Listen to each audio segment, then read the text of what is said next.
الحمد لله نحمده ونستعينه ونستغفره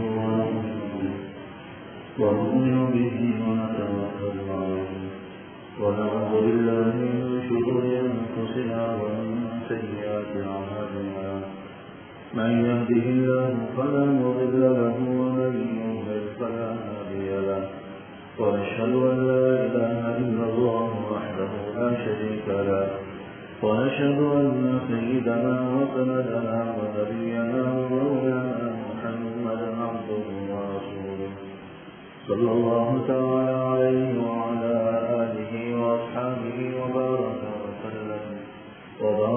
وسلم تسليما كثيرا أما بعد فأعوذ بالله من الشيطان الرجيم بسم الله الرحمن الرحيم إن عدة الشهور عند الله 12 شهرا في كتاب الله يوم خلق السماوات والأرض منها 4 حرم صدق الله العظيم وصدق رسوله النبي الكريم ونحن على ذلك من الشاهدين والشاكرين والحمد لله رب العالمين.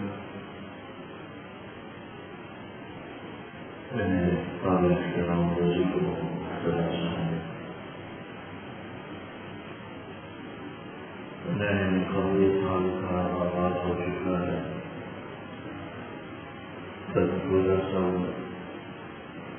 44 اپنے اختتام کو پہنچا اور 1445 ہجری کا آغاز ہو کر آج دوسرا دن ہے. قمری سالوں کا آغاز محرم الحرام کے مہینے سے ہوتا ہے. اس کو لوگ اسلامی مہینے یا اسلامی سال سے بھی تعبیر کرتے ہیں. محرم الحرام کا آغاز ہو کر ذوالحجہ کے مہینے کا اس کا اختتام ہوتا ہے. محرم الحرام اس سال کا 1445 ہجری کا یہ پہلا مہینہ ہے. یہ ان بابرکت یا قابل احترام 4 مہینوں میں سے ہے جس کو قرآن کریم نے منہا 4 حرم فرمایا. یہ 4 مہینے ایسے ہیں جو اللہ کے نزدیک بڑے احترام والے ہیں، بڑے مقام والے ہیں، بڑے مرتبے والے ہیں. ان 4 مہینوں میں ایک محرم الحرام کا مہینہ. محرم الحرام یہ 3 مہینے تسلسل سے چل رہا ہے. پہلے ذوالقعدہ کا مہینہ گزرا، پھر ذوالحجہ کا مہینہ گزرا، پھر یہ محرم الحرام کا مہینہ. یہ تسلسل سے 3 مہینے قابل احترام مہینوں میں داخل. اور ایک مہینہ وہ ہے جو شعبان سے پہلے آتا ہے، رجب کا مہینہ. تو ایک رجب کا مہینہ اور یہ 3 تسلسل سے مہینے، یہ 4 مہینے ہیں جو قابل احترام گردانے جاتے تھے اور ان کا مقام مرتبہ، ان کی حرمت، ان کی عظمت اسلام کی آمد سے پہلے ہی زمانۂ جاہلیت میں بھی رائج. یعنی عرب کے جو لوگ تھے اسلام کی آمد سے پہلے ہی ان مہینوں کو قابل احترام سمجھے. یہاں تک کہ وہ عرب کے قبائل جو جن کا مذہبی لوٹ مار پر قافلے گزرنے والوں کو لوٹ لیا کرتے تھے. قتل و غارت زدی ان میں عام تھی. قتل و غارت زدی اتنی عام تھی کہ چھوٹی چھوٹی باتوں پر سال تک لڑائی چلتی تھی. یہاں تک کہ ہر مرنے والا اپنے وارث کو وصیت کر کے جاتا کہ جب تک تم میرے خون کا بدلہ نہیں لیتے، جب تک میرے خون کا بدلہ نہیں لیتے تمہیں زندہ رہنے کا کوئی حق نہیں، تم میرے وارث ہی نہیں کہلاؤ گے. اس قسم کی وصیت کر کے ہونا. تو سالوں تک وہ جنگیں ان کے درمیان چلتی رہی.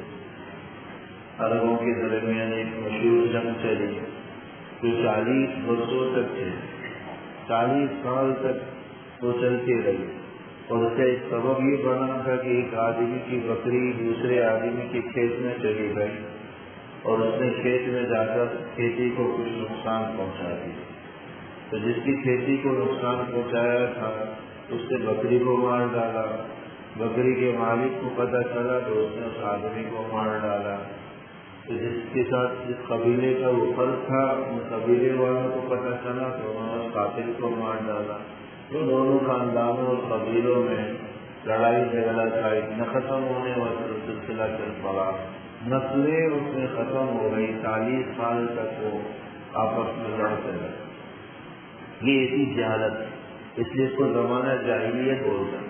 چھوٹی چھوٹی باتوں کو انا کا مسئلہ بنا دینا، چھوٹی چھوٹی باتوں پر سال تک ایک دوسرے سے الجھتے رہنا، یہ جاہلیت والے کام تھے، اس لیے اس زمانے کو زمانہ جاہلیت کہا گیا۔ آج ہم اپنے گریبانوں میں بھی جھانک کر دیکھیں، ہم بھی چھوٹی چھوٹی باتوں کو اپنی انا کا مسئلہ بنا دیتے ہیں، خاندانوں میں جھگڑے چل پڑتے ہیں۔ بات چھوٹی سی ہے لیکن دونوں خاندانوں میں، دونوں بھائیوں میں، دونوں رشتے داروں میں ایک نہ ختم ہونے والی پورتکار کا سلسلہ چل پڑتا ہے۔ ایک دوسرے کی آنا مطلوب، ایک دوسرے پر طرح طرح کی الزام تراشیاں، ایک نہ ختم ہونے والا سلسلہ دونوں خاندانوں میں چل پڑتا۔ چھوٹی سی بات، ایک جگہ بات خاندان والوں نے منگنی کی ڈالی، منگنی نہیں ہو سکی، بس آپس میں لوٹے ہوئے ہیں، کئی سال اسی بات میں گزر جاتے کہ انہوں نے ہمارا رشتہ قبول نہیں کیا، وہ ہمارے گھر میں دعوت پر کیوں نہیں آئے، انہوں نے اپنے پروگرام میں ہمیں دعوت کیوں نہیں دی۔ یہ کھانے پینے کے جھگڑے ہیں اور اس پر ہم سال تک ایک دوسرے سے روتے۔ کیا مال و زر کا مسئلہ ہوتا ہے، اس نے ہمارا حصہ کم دیا، ہمارے حصے کو اس نے پکڑ لیا۔ انسان مال کی وجہ سے اپنے پوری رشتوں کو توڑ دیتا ہے اور سال تک ایک دوسرے سے روتے۔ ایسے ایسے لوگوں کو میں جانتا ہوں اپنی سگی اولادوں سے، ایک صاحب نے بیان کیا کہ 3 سال سے میرا والد مجھ سے بات نہیں کرتا، سگی اولاد سے روتے ہوئے۔ اور بات بھی کیا ہے کہ بھائی جس جگہ اس بیٹے کا رشتہ ہوا، مسئول سے ناچاکی ہو گئی، بیٹا وہیں شادی کرنا چاہ رہا ہے، نکاح ہو چکا، وہیں شادی کرنا چاہ رہا ہے، باپ راضی نہیں، اب اس کی وجہ سے اپنی اولاد سے بھی روتا۔ یہ چھوٹی چھوٹی باتیں ہیں جو ہم اپنی انا کا مسئلہ بنا کر اپنے رشتوں کو توڑ ڈالتے ہیں۔ وہاں چھوٹی چھوٹی باتوں کی وجہ سے جھگڑا ہوتا تھا، وہ جاہلیت کا زمانہ کہلایا۔ ہم چھوٹی چھوٹی باتوں کو اپنی انا کا مسئلہ بنا کر اپنی زندگی کو، اپنے تعلقات کو، اپنے رشتوں کو توڑ ڈالے۔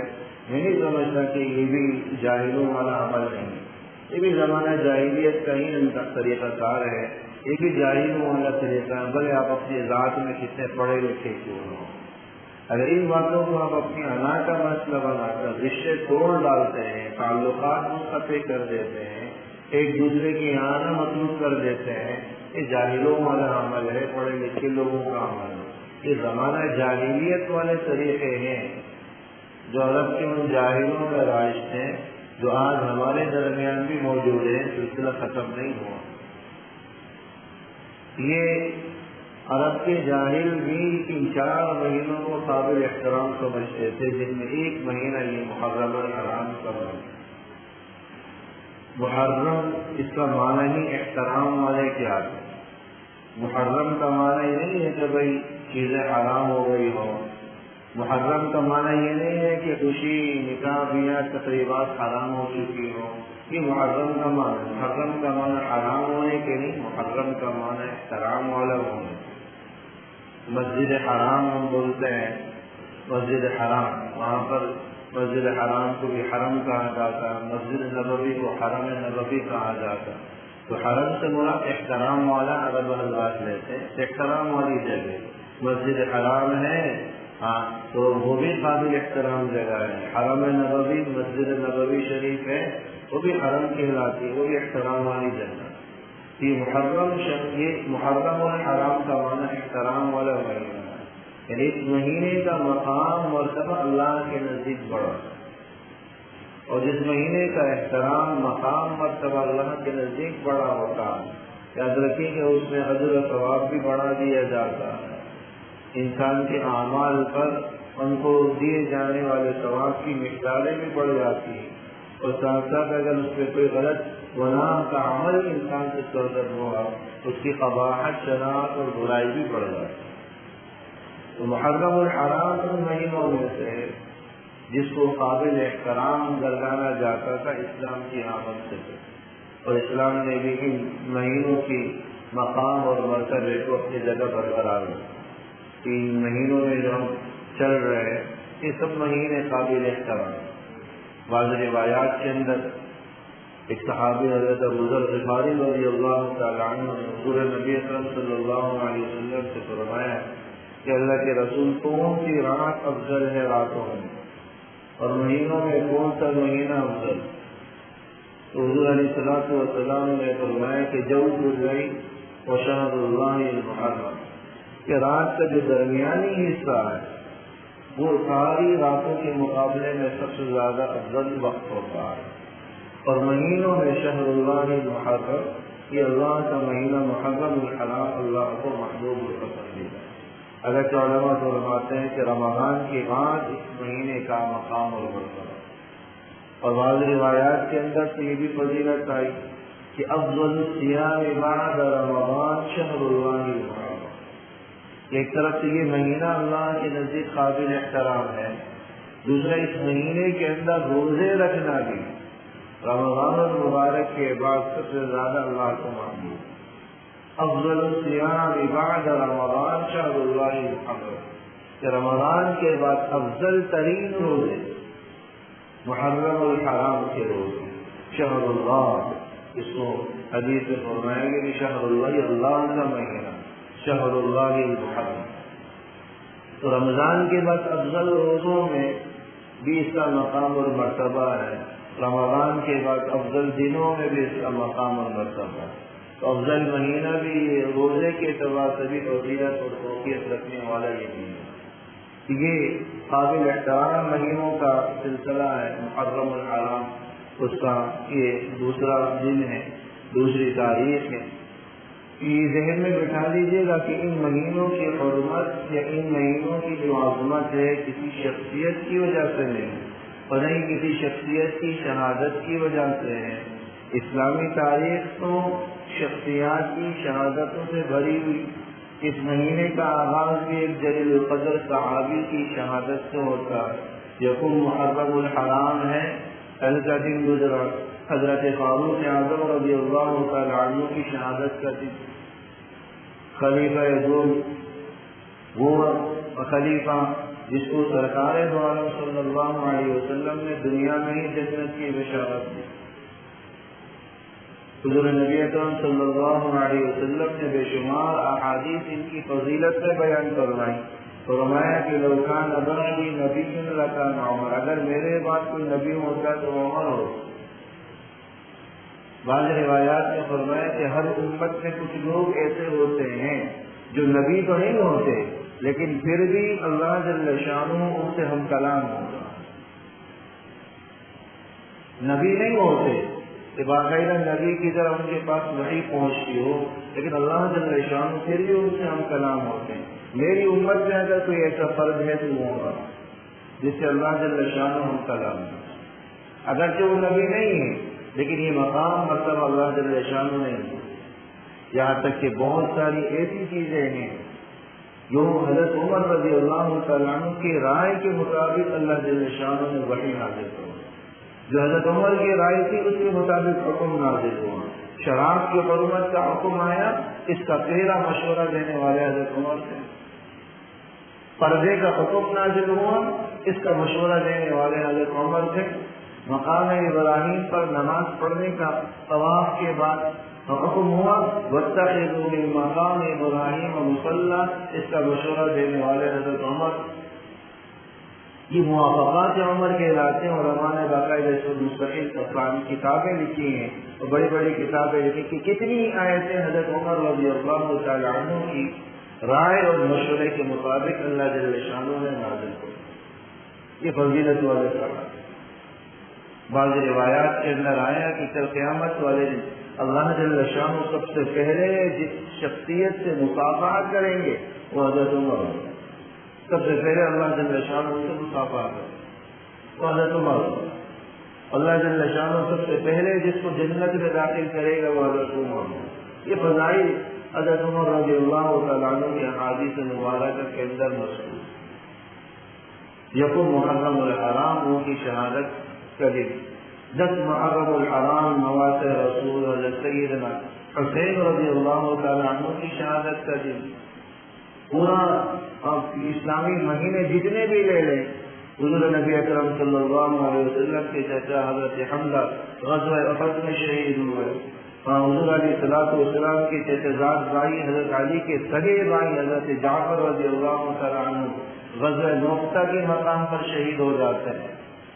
اگر ہم شہادتوں کی تفصیل بیان کرنا شروع کر دیں تو شاید کوئی مہینے کا کوئی دن ایسا نہیں رہے گا جس میں ہمارے اسلاف نے، صحابہ کرام نے، بزرگوں نے اپنی جانوں کے نذرانے دین کے لیے نہ پیش کی. اس لیے ان مہینوں کا مقام اور مرتبہ کسی شخصیت کی طرف منسوب نہیں ہے، نہیں کسی کی شہادتوں کی وجہ سے اس کو مقام اور مرتبہ مل رہا ہے. اب اگر کوئی آدمی کہے کہ ایک آدمی کا انتقال عید والے دن ہوا، وہ کہے کہ بھائی عید کو مقام مرتبہ اس لیے ملا کہ یہ آدمی اس دن وفات پایا ہے، تو ہم کہیں گے کہ تو عجیب سی بات ہے، اس کا مقام اور مرتبہ تو پہلے سے تھا. یہی حال ان مہینوں کے احترام کا ہے میرے دوست. یہ مہینے منہا اربعۃ حرم اللہ اس وقت فرما رہا ہے جب یہ وحی نازل ہو رہی ہے کہ اللہ کے نزدیک 12 مہینوں کی تعداد 12 ہے. یہ اس وقت سے جب سے اللہ نے آسمان و زمین پیدا کی. منہا اربعۃ حرم، اور اسی وقت سے ان 12 مہینوں میں سے 4 مہینے ہوئے ہیں جو احترام والا. ان کی فضیلت اس وقت سے ہے یوم خلق السماوات والارض، جب سے اللہ نے آسمان و زمین پیدا کی. ایسا نہیں ہے کہ کسی شخصیت کی یا حضرت سیدنا حسین رضی اللہ تعالیٰ عنہ کی شہادت کی وجہ سے اس کو احترام ملا ہو. تمام جاہلیت میں بھی محترم اور قابل احترام سمجھے جائے. اس میں جتنے بھی مہینے ہیں کہ اللہ جل شانہ نے اگر ان کے اندر کوئی فضیلت رکھی ہے، کوئی ان کا مقام اور مرتبہ رکھا ہے، تو سب ہمیں نوازنے کے، ہمیں عطا کرنے کے بہانے کہ بھائی یہ مہینے ہیں تو مہینوں میں جیسے کہتے ہیں دنیا کے اندر جو کاروباری تفریح سیزن کا مہینہ چل رہا ہے، بھائی اب اس میں ہم کسی اور طرف متوجہ نہیں ہو سکتے. رمضان سے پہلے رمضان کے مہینے میں کپڑے بیچنے والے، درزی حضرات، ان سب کی مٹھائیوں والے، ان سب کی سیزن کا مہینہ چلتے ہیں کہ اس سے ہم محنت کر لیا تو بقیہ ہمارے 11 مہینے بقیہ پورے سال کا ہمارے لیے گزر بسر کا بندوبست ہو سکتا ہے. تو سیزن چل رہا ہے تو اللہ جل شانہ نے نیکیوں کے سیزن میں عطا ہو رہا ہے.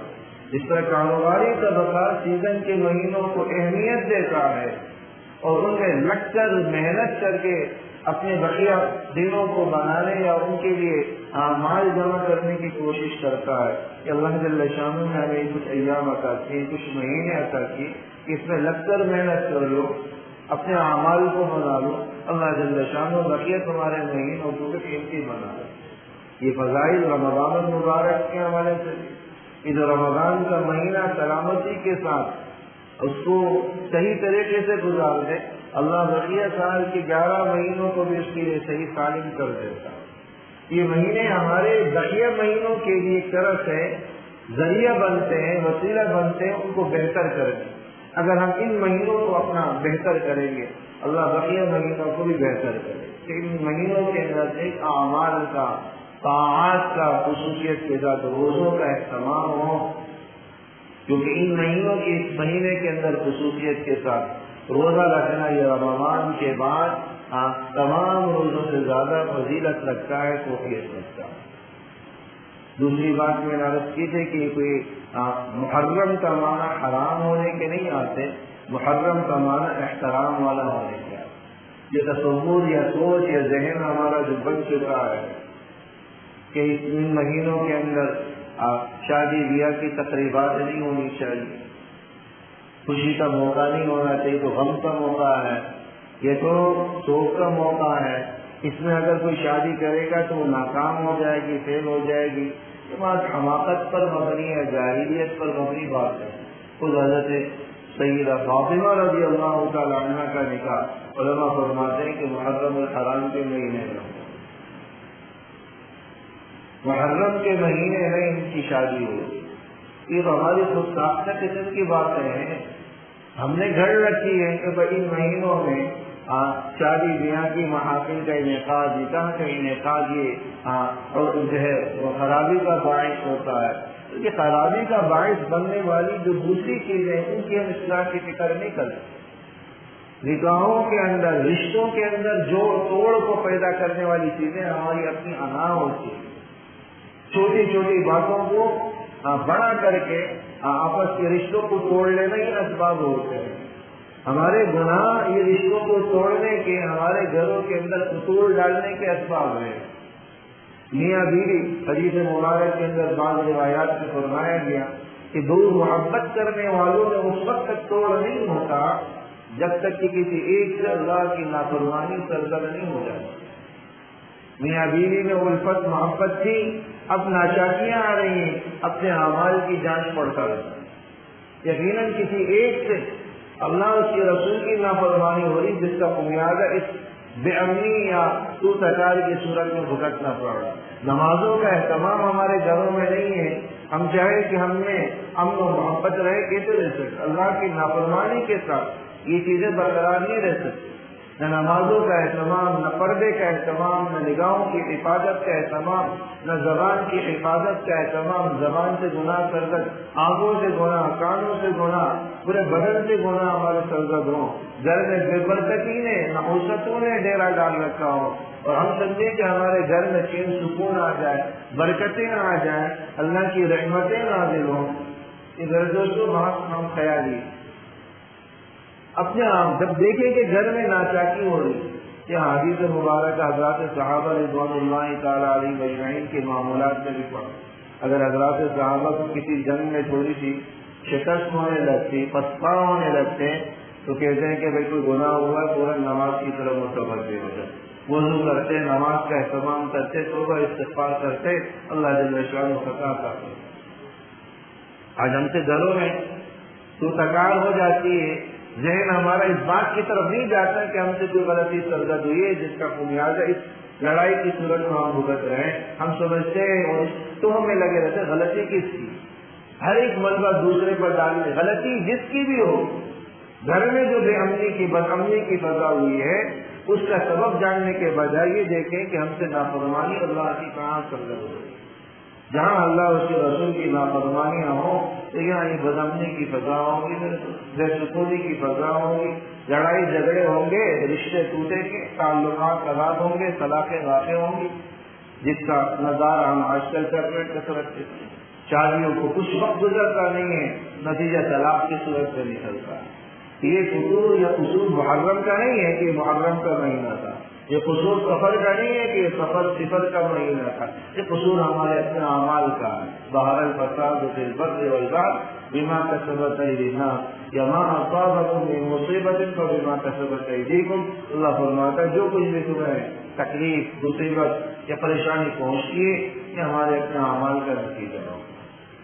اپنے اعمال کو درست کرنے کی کوشش کریں، الزام مہینوں یا دنوں کو نہ دیں، الزام خود کو دے، غلطی ہماری اور ہم اس کا ملبہ دوسروں پر ڈالنے کی کوشش کریں۔ اس روش کی اصلاح کرنے کی ضرورت۔ اور آخری بات جو عرض کرنی ہے کہ ایک بڑا صدمے والی، ایک المی والی بات ہے کہ تسلسل کے ساتھ قرآن کریم کی بے حرمتی کے واقعات نمودار ہو، اور اللہ معاف کرے ہمارے حکمران محض زبانی خرچ کے سوا کچھ بھی نہیں کرتے۔ ابھی چند دن پہلے پچھلے مہینے بھی قرآن کریم کے جلانے کا واقعہ سویڈن میں رونما ہوا، ایک ملعون شخص نے اس جسارت کا ارتکاب کیا اور آج پھر اس کی حرکت کا ارتکاب کیا، اور مزید اس کی طرف سے یہ اعلانات۔ ابھی زبانی خرچ والی باتیں نہیں ہیں، جن حضرات کو اللہ جل شانہ نے وہ دے رکھا ہے، وسائل دے رکھے ہیں، آواز بلند کرنے کا ان کے پاس موقع ہے، کوئی پلیٹ فارم اس کے پاس ہے، اس ذریعے سے آواز سے بلند کی۔ ہمارے دین کی آزمائشیں ہیں میرے دوست، جن شخصیات کے ہم نام لیوا ہیں یا جن کی شہادتوں سے یہ مہینے لبریز ہیں، محرم کا یکم محرم ہو، 10 محرم ہو، ان حضرات میں قربانی ہے اسی قرآن کی حفاظت کے لیے دی، اسی دین کی حفاظت کے لیے دی، دنیا کے لیے قربانیاں نہیں دی ان حضرات نے، ان کی قربانیاں دنیا کے لیے نہیں تھی، مال و متاع کے لیے نہیں تھی، اقتدار کے لیے نہیں تھی، عہدے منصب کے لیے نہیں تھی، ان کی قربانیاں تھی تو دین کے لیے تھی، ان کی قربانیاں تھی تو قرآن کے لیے تھی۔ آج ہم ان کی قربانیوں کا ذکر کر رہے ہیں، لیکن جس مقصد کے لیے ان حضرات ان شخصیات نے قربانیاں دی ہیں اس مقصد کا تذکرہ ہم نہیں کر رہے۔ اس لیے جس حد تک ہو سکتا ہے اس میں آواز بلند کرنے کی قانون کے دائرے میں رہتے ہوئے ضرورت ہے۔ ارباب اقتدار کو اس حوالے سے فکر مند کریں۔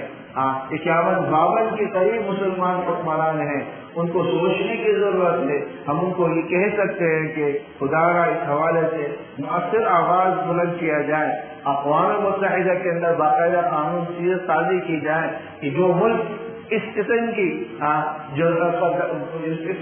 اہانت آمیز حرکات کی اجازت دے گا اس کا معاشی اعتبار سے کم سے کم اسلامی ممالک کو تو یہ کام کر لینا کہ معاشی اعتبار سے ان کا بائیکاٹ، خود اپنے ملک میں ہم نے وجود کی حد تک کتنا ان کا بائیکاٹ کیا، یہ ہر آدمی کی ذمہ داری۔